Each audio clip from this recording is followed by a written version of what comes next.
तो हम क्या करेंगे, ऑब्जेक्ट को बोलते हैं हमेशा ए बी। तो एक ray of light principal axis के पैरेलल गुजरा, ठीक है। तो ये जो प्रिंसिपल एक्सिस के यही 4 रूल्स हैं जो हमको यूज़ करते हैं। तो एक रे ऑफ लाइट जो प्रिंसिपल एक्सिस के पैरेलल जाएगी वो मिरर से टकराकर फोकस से गुजरेगी।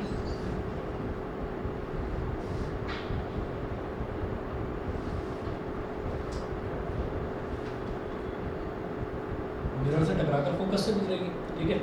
अब ऐसे ही दूसरी रे ऑफ लाइट, तो दूसरी रे ऑफ लाइट हम सेंटर ऑफ कर्वेचर से गुजारेंगे। तो सेंटर ऑफ कर्वेचर इसके सामने तो पड़ नहीं रहा है, पीछे पड़ रहा है। तो हम सेंटर ऑफ कर्वेचर के साथ इसको अलाइन कर देंगे। एक स्केल रखेंगे जो इमेज ऑब्जेक्ट का जो हेड है उसको और सेंटर ऑफ कर्वेचर को एक लाइन में जोड़ेगा, है ना, स्केल से। तो हमने इसको अलाइन कर दिया ऐसे।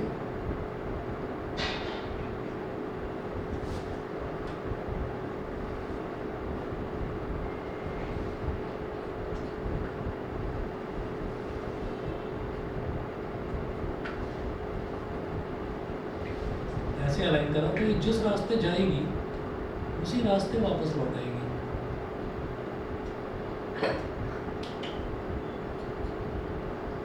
मुझे एक चीज़ नज़र आ रही है कि यहाँ पर धीरे धीरे गैप बढ़ता जा रहा है और पीछे देखूँ तो गैप थोड़ा कम होता जा रहा है, ठीक है।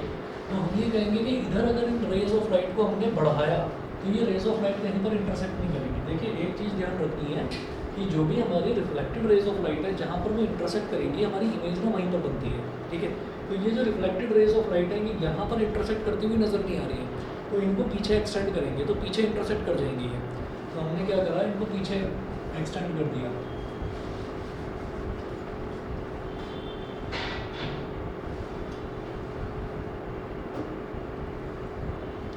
पीछे एक्सटेंड कर दिया तो ये यहाँ पर इंटरसेक्ट कर गई। अब यहीं पर हमारी इमेज बन गई, ए डैश बी डैश, ए डैश बी डैश। यहाँ लिखिएगा यहाँ पे दूसरी रे पोल पे नहीं जा सकती। हाँ बेटा, दूसरी रे जो है वो पोल पे नहीं जा सकती है। हाँ पोल पर जा सकती है। अगर आप एक रे ऑफ लाइट को पोल पर स्ट्राइक करवाएंगे तो जितने एंगल पर स्ट्राइक करेगी उतने ही एंगल पर वो रिफ्लेक्ट कर जाएगी। तो एक रिफ्लेक्टेड रे ये हो जाएगी, एक ये हो जाएगी, ये भी ऐसी फैलती हुई जाएंगी, मिलेंगी। तो उनको पीछे एक्सटेंड कर दो जहाँ पर सेम केस में इमेज फॉर्म विल बी। कहाँ पर बन रही है इमेज, सबसे पहले पोजीशन कहाँ बन रही है, बिहाइंड द मिरर।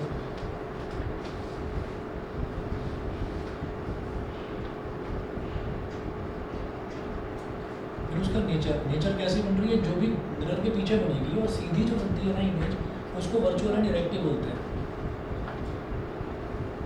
वो सेकंड उसका नेचर हो गया virtual and erect.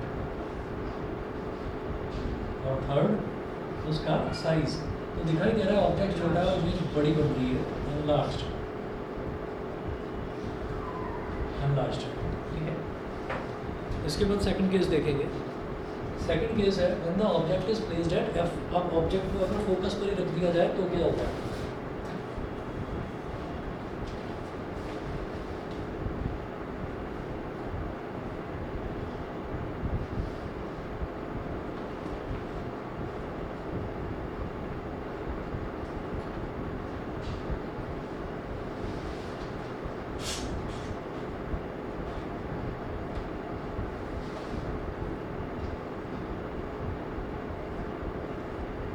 When the object is placed at F. Object को अगर फोकस पर रख देंगे तो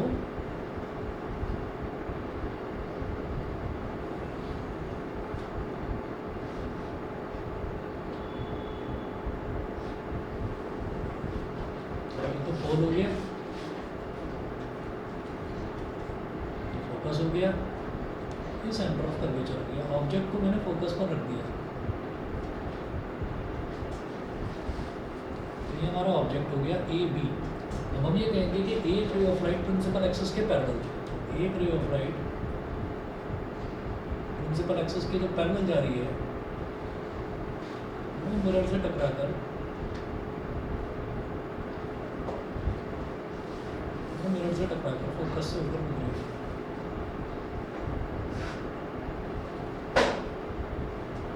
मिरर से टकराकर फोकस से ऊपर गुजरेगी। दूसरी रे ऑफ लाइट जो है उसको दूसरी जो रे ऑफ लाइट है उसको आप क्या करिए, उसको आप सेंटर ऑफ कर्वेचर से अलाइन करवा दीजिए। तो सेंटर ऑफ कर्वेचर से इसको अलाइन करवा दिया। तो जिसको आपने सेंटर ऑफ कर्वेचर से अलाइन करवाया है, ये जिस रास्ते गई है उसी रास्ते वापस लौट आएगी।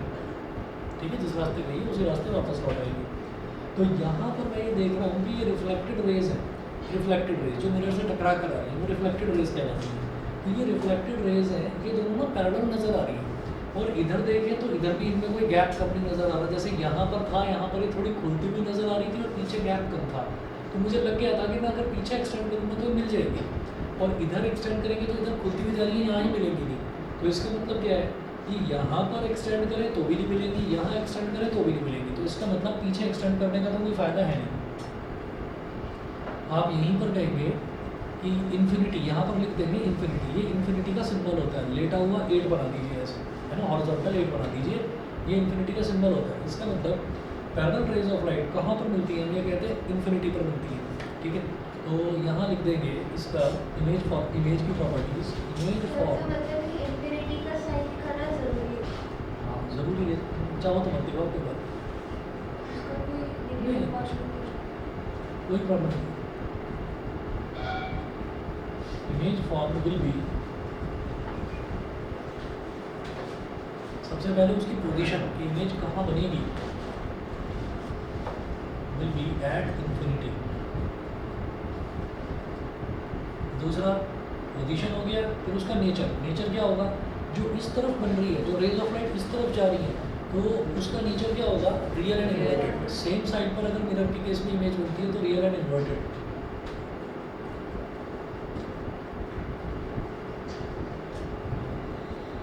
और तीसरा उसका साइज, इन्फिनिटी पर बनने वाली हर एक इमेज हाईली एनलार्ज्ड। ठीक है,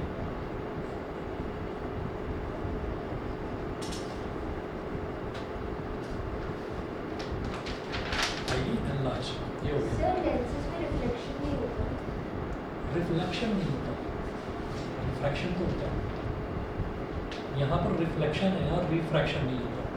मतलब मिरर लाइट में रिफ्रैक्शन नहीं हो सकता और लेंस में रिफ्लेक्शन। रिफ्रैक्शन हो सकता है। लेकिन जो है ना, एक चैप्टर पढ़ेंगे human I and the colourful world, उसमें ये होता है कि जो लेंसेज हैं उसमें थोड़ा सा रिफ्लेक्शन नहीं होता, बहुत थोड़ा सा रिफ्लेक्शन नहीं होता। जैसे मान लीजिए एक शीशा लगा हुआ है, या आपके पीछे शीशा लगा हुआ है, तो इस शीशे से आप दूसरी तरफ देख सकते हैं। दूसरी तरफ अगर कोई पर्सन खड़ा हुआ है तो वो इधर देख सकता है, लेकिन हल्का सा अपना चेहरा भी दिखाई देता है उसको। जो भी लेंस है, जो भी ट्रांसपेरेंट ग्लास है, उसमें हल्का सा अपना भी चेहरा दिखाई देता है। तो मामूली सा रिफ्लेक्शन है। अभी तो हमें अपनी इमेज दिखाई दे रही है वर्चुअल डायरेक्ट, उसको टोटल इंटरनल रिफ्लेक्शन बोलते हैं। मैं उसको ह्यूमन आई वाले चैप्टर में करूँगा, लेकिन लाइट वाले चैप्टर में ये मानकर चलिए रिफ्लेक्शन है तो रिफ्रैक्शन नहीं होगा, रिफ्रैक्शन है तो रिफ्लेक्शन नहीं होगा। ठीक है, अच्छा अब थर्ड केस देखिएगा। सर अगर हम एक मिरर से दूसरी तरफ देख रहे हैं, तो दूसरी तरफ वाला बंदा अंदर नहीं देख पा रहा क्या हो रहा है, तो वो कौन सी मिरर होते हैं? वो दूसरा तरह टिंटेड ग्लास होता है। वो टिंटेड ग्लास में क्या करते हैं कि एक तरफ जो पेंट लगाया होता है उसकी प्रॉपर्टी होती है कि उसके थ्रू लाइट निकल जाती है आपका, और एक तरफ जो पेंट होता है वो ऐसा लगाया होता है कि उसके आर पार लाइट नहीं निकलती। तो ऑफिस में कई बार लगाते हैं ना ऐसे शीशे, है ना, बाहर बंदा खड़ा होकर अपना बाल वाल सेट कर रहा है ना, और अंदर वाला उसको देख कर हंस रहा है। तो ये होता है कई बार। ठीक है जी, ये मैं डाल दूँ।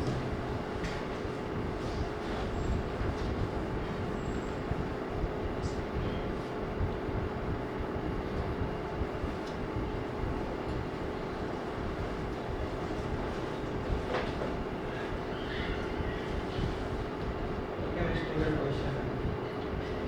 Why do copper vessels lose their shine when exposed to air? Copper जो है, कॉपर के ऊपर जो है एक लेयर जम जाती है कॉपर ऑक्साइड की। ठीक है, मैंने एक्सपोज टू है, तो इस वजह से धीरे धीरे उनकी शाइन खत्म होने लगती है। ये कॉपर का ही रखा हुआ है, ये सामने रखा हुआ है ना, मटका रखा हुआ है, ये कॉपर का ही रखा हुआ है। तो ये जो है अभी बिल्कुल ऐसा हो रहा है, और किसी दिन मेरी मम्मी का मूड वैसा होगा, बहुत गंदा हो रहा है, इसको साफ़ करती हूँ, वो नींबू वींबू लेकर इसको चमकाएंगे, फिर ऐसा लगेगा जैसे सोने की तरह चमक रहा है। ये होती है इसकी प्रॉपर्टी। चलिए थर्ड। और चीज़ मुझे डाउट ये आया, मैंने आपसे पूछा था कि मैग्नीशियम रिबन के ऊपर मैग्नीशियम कार्बोनेट की लेयर होती है, मैग्नीशियम ऑक्साइड की। कार्बोनेट की थी। सिर्फ कार्बोनेट की थी, लेकिन मैंने कई बुक्स में भी देखा, उसमें भी ऑक्साइड लिखा होता है। और एग्जाम में क्या लिखा था? कार्बोनेट लिखना। सर ऑक्साइड पे गलत नहीं हो जाएगा?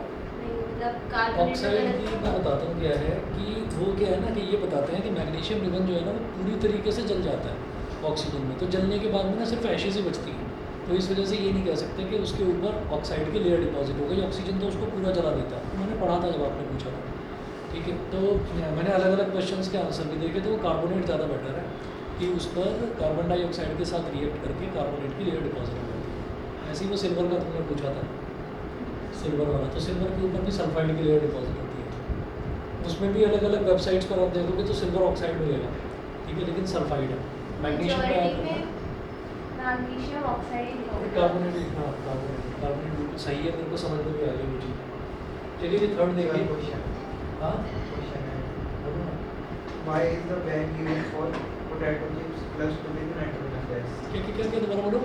Y Is the bag used for potato chips flushed with nitrogen gas? अच्छा, ये बताया तो था रेंसिडिटी वाला है।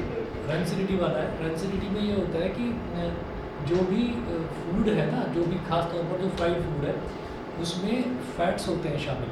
तो भाई फ्राई करा गया तो फैट उसके अंदर एब्जॉर्ब हो जाएंगे। तो वो जो फैट है वो जो ऑक्सीजन के साथ रिएक्ट करते हैं तो वो पॉइजनस कंपाउंड बना देते हैं।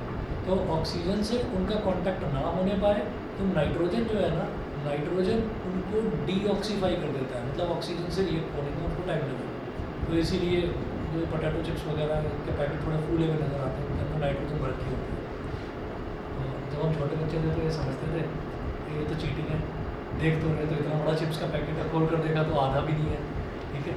लेकिन वो क्या होता है कि उसके अंदर नाइट्रोजन भर देते हैं। नाइट्रोजन से क्या होता है कि वो खुलने के बाद भी थोड़ी सी शेल्फ लाइफ बढ़ जाती है, मतलब 1 या 2 घंटे बाद खट्टा बनाना शुरू होता है उसको खाकर फटाफट कर। नाइट्रोजन जो है रेंसिडिटी से बचाता है। रेंसिडिटी मतलब फूड का खराब होना, फूड का सड़ जाना। थर्ड देखिएगा, when the object is placed between F and C,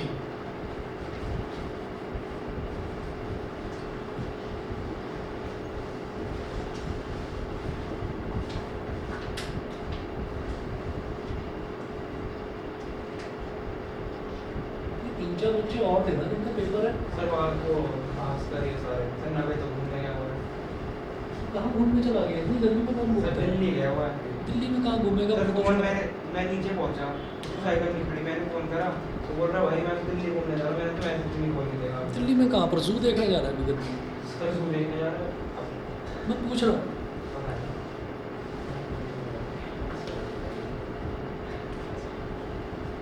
तो उसमें तो हमारे मैसेज टाइम में भी नहीं गर्मियों में ले जाते थे जू दिखाने, स्कूल में ट्रिप ले जाते थे। वो जू में एनिमल्स तो दिखाई नहीं देते थे, सारे अंदर छुप जाते थे जाकर।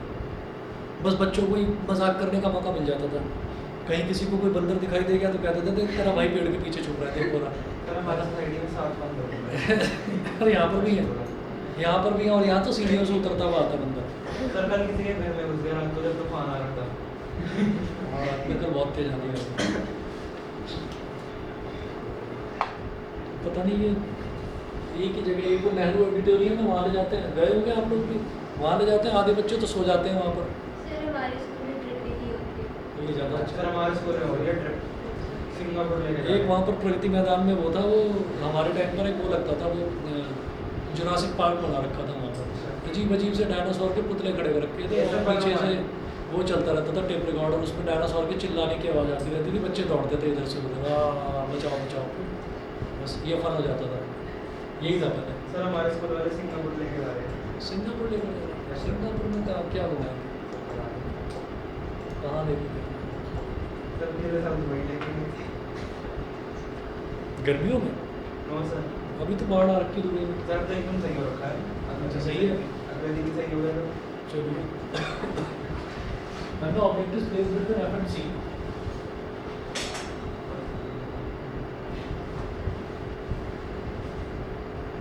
सिंगापुर है, सिंगापुर है। सर सिंगापुर सिंगापुर भी है, पता है कि नहीं? ये सर है कहाँ पर है? ये नहीं पता महाराष्ट्र में, पुणे के पास सिंगापुर। हाँ SIGNAPOR है, वो किधर सिंगापुर किधर है, सिंगापुर। सही क्या पता होगी हाँ हाँ अरे वो भी बहुत अच्छा टूरिस्ट डेस्टिनेशन है, बहुत बढ़िया। सर वहाँ पैसे पे सिंगापुर के लेकिन लेके जाएंगे हाँ। सर 1 लाख रुपए कहाँ लेके जाएंगे तो महाराष्ट्र पता नहीं। कभी ले जाए वंदे भारत ट्रेन में, सुना है 200 की स्पीड पर चलती है, बैठे हो वंदे भारत ट्रेन में बैठे हो? हाँ बैठे हैं मैंने सुना है 200 की स्पीड पर चलती है, मैं नहीं बैठा इसलिए पूछ रहा चलती है बहुत तेज अच्छे हूँ। और ये भी सुना है मैंने कि वाइब्रेशंस भी नहीं है उसमें, अच्छा, जैसे हाँ, नॉर्मल घंटे ट्रेन में में होती है ना, ठटक ठटक ठटक ठटक देती रहती है, वो आवाज़ नहीं सर आती। पंजाब में 5 घंटे में पहुँच गया था कहाँ जाना लगता है पंजाब 5 घंटे लग गया तो ज़्यादा दूर है नहीं। 8 घंटे लगते हैं सर जैसे 8 ट्रेन में। हाँ, अच्छा। तो अब यहाँ पर F है, यहाँ पर C है।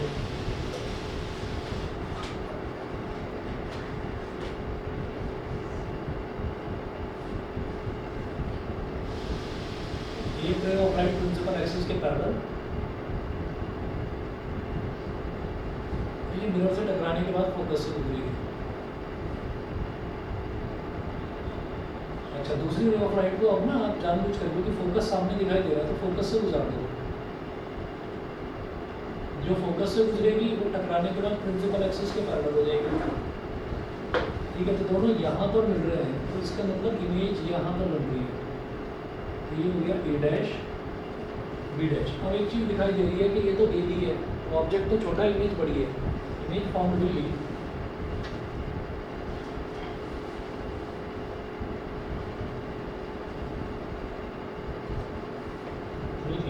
इसकी प्रॉपर्टी सबसे पहले पोजीशन कहाँ बनेगी, बियॉन्ड C। सेकंड उसका नेचर, जब लेफ्ट हैंड साइड पर बन रही है तो रियल एंड इन्वर्टेड।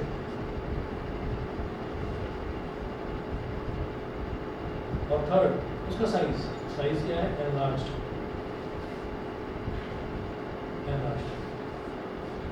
ठीक है, तो तुम्हारा भी केमिस्ट्री नहीं आ रही, कह सकते हैं एग्जाम में? हाँ, एग्जाम में केमिस्ट्री नहीं आ रहा इसमें? कौन सा चैप्टर है? कर रखा है, पता है। And the object is placed between F and C. जब ऑब्जेक्ट को F और C के बीच में रखा तो इमेज यहाँ पर होगी। फोर्थ देखिएगा। सर यहाँ पे F से क्यों गई है? हाँ, F से क्यों गई है? अच्छा F से क्यों गई? हमारे पास रूल्स हैं 4, तो उन 4 रूल्स में हम ये देखते हैं कि किसमें से एक कौन सा करना हमारे लिए फ़ायदेमंद रहेगा। तो मुझे ये दिखाई दे रहा था कि अगर मैं इसको सेंटर ऑफ कर्वेचर से अलाइन करवाता हूँ तो वो रे ऑफ लाइट काफ़ी ऊपर चली जाएगी मिरर से भी ऊपर, तो इसलिए हमने सोचा कि F यहाँ पर सामने दिखाई दे रहा है, समझे? तो एक रे ऑफ लाइट दूसरा सर एक्सिस के इससे लेकर आते तो नीचे मिल जाते हाँ, इससे लेके आते तो मिल जाते नीचे Yes, sir, हो अगर हम जाएगा। C से लेकर आते ना तो उसको यहाँ भी तो दिखाना पड़ता, मिरर से टकरा रही है कैसे, मिरर को थोड़ा और बड़ा बनाना पड़ता, सर वैसे नहीं कर मिल जाएगी कर सकते हैं। ठीक है, फोर्थ देखिएगा, when the object is placed at C,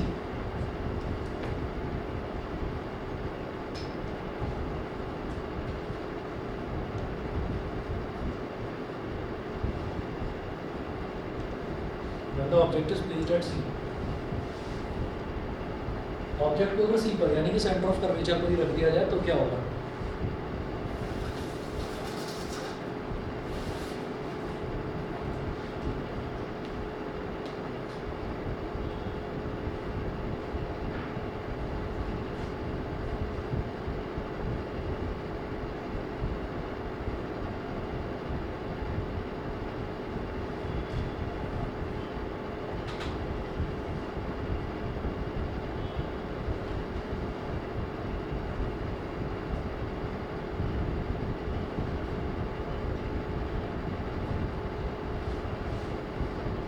ये है, अगर वही ऑब्जेक्ट पे बन जाएगी नीचे हाँ C पर ही रखिए। अगर ऑब्जेक्ट को C पर ही रख दिया जाए तो A B, यहाँ से एक रे ऑफ लाइट गुजरी, ये मिरर से टकराकर फोकस से गुजर जाएगी। अब भी यहाँ पर भी वही दिखाई दे रहा है कि फोकस इसके सामने है, तो दूसरी रे ऑफ लाइट को भी फोकस से गुजार दूंगा। फोकस से गुजरी थी, प्रिंसिपल एक्सिस के पैरेलल हो जाएगी। दोनों रे ऑफ लाइट कहाँ पर मिल रही है? यहीं पर नीचे, सी के जस्ट नीचे, बी डैश बी डैश। तो जितना बड़ा ऑब्जेक्ट है इमेज भी उतनी बड़ी बन रही है।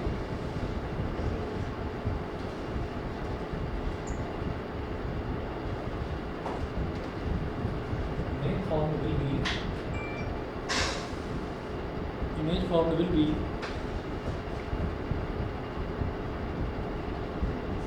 at C, centre of curvature पे बनेगी। दूसरा उसका जो नेचर है real and inverted.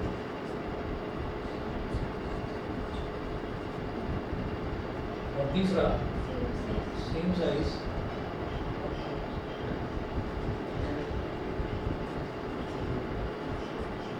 will be of the same size as the object। Object का जितना साइज होगा उतने ही साइज की हमारी इमेज बन जाएगी।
When the object is placed beyond C,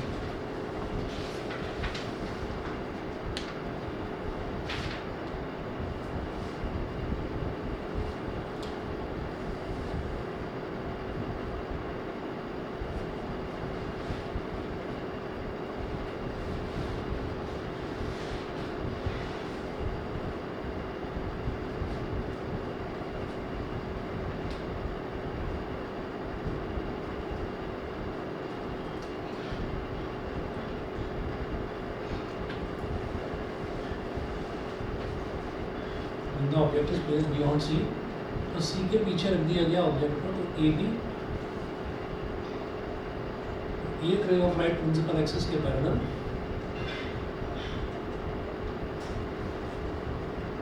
mirror से टकराने के बाद फोकस से गुजरती है।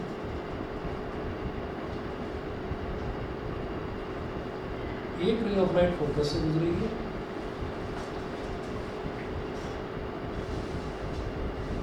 मिरर से टकराने के बाद प्रिंसिपल एक्सिस के पैरेलल।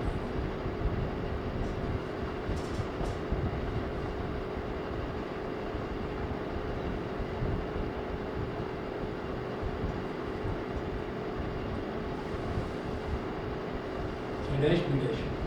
तो हम ये देख रहे हैं कि यहाँ पर जो इमेज है वो कैसी बनेगी।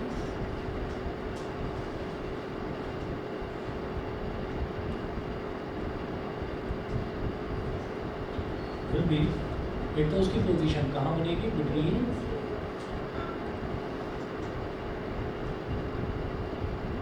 सी and F, nature real and inverted और साइज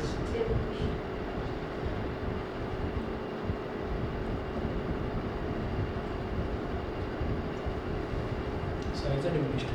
ठीक है, उसके बाद 6 देखिएगा,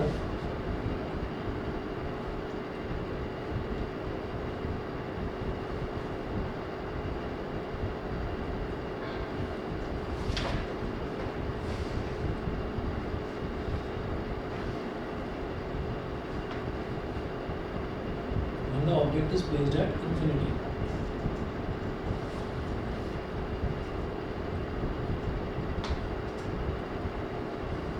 अगर ऑब्जेक्ट को इन्फिनिटी पर बना दिया जाए तो क्या होगा।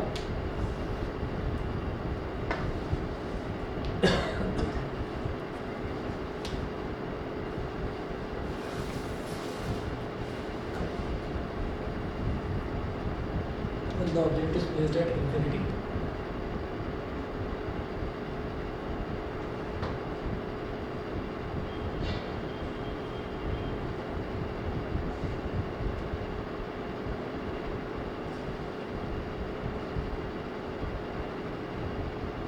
रोल है, फोकस है, सेंटर ऑफ कर्वेचर है। तो जब इन्फिनिटी पर बनने वाली इमेज दिखाई नहीं देती तो इन्फिनिटी पर रखा हुआ ऑब्जेक्ट कहाँ से दिखाई देगा? तो हम ये कहेंगे कि ऑब्जेक्ट यानी कि लेफ्ट हैंड साइड से पैरेलल रेज ऑफ लाइट आ रही है। तो एक रे ऑफ लाइट ऐसे आ गई, एक रे ऑफ लाइट ऐसे आ गई, ये मिरर से टकराने के बाद में फोकस से गुजर गई ऐसे, ये भी मिरर से टकराने के बाद में फोकस से गुजर गई ऐसे। दोनों मीट कहाँ पर करें? दोनों को यहाँ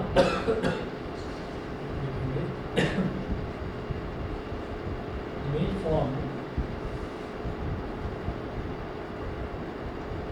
विल बी, सबसे पहले इमेज बनेगी कहाँ पर? At focus. दूसरा, जब लेफ्ट हैंड साइड पर इमेज बन रही है तो वो कैसी होगी? Real and inverted.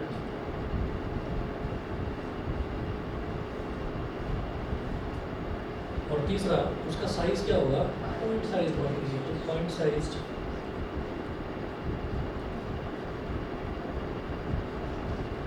और हाईली डिमिनिश्ड, पॉइंट साइज और हाईली डिमिनिश्ड। ठीक है जी। तो ये इमेज फॉर्मेशन के आपके 6 केसेस हुए, ठीक।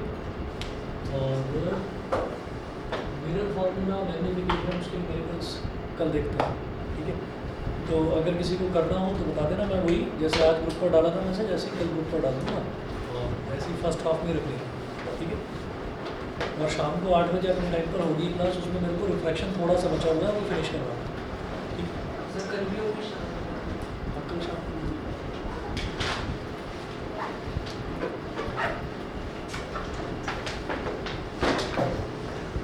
कल तो संडे है ना, मैं कल का बता दूंगा।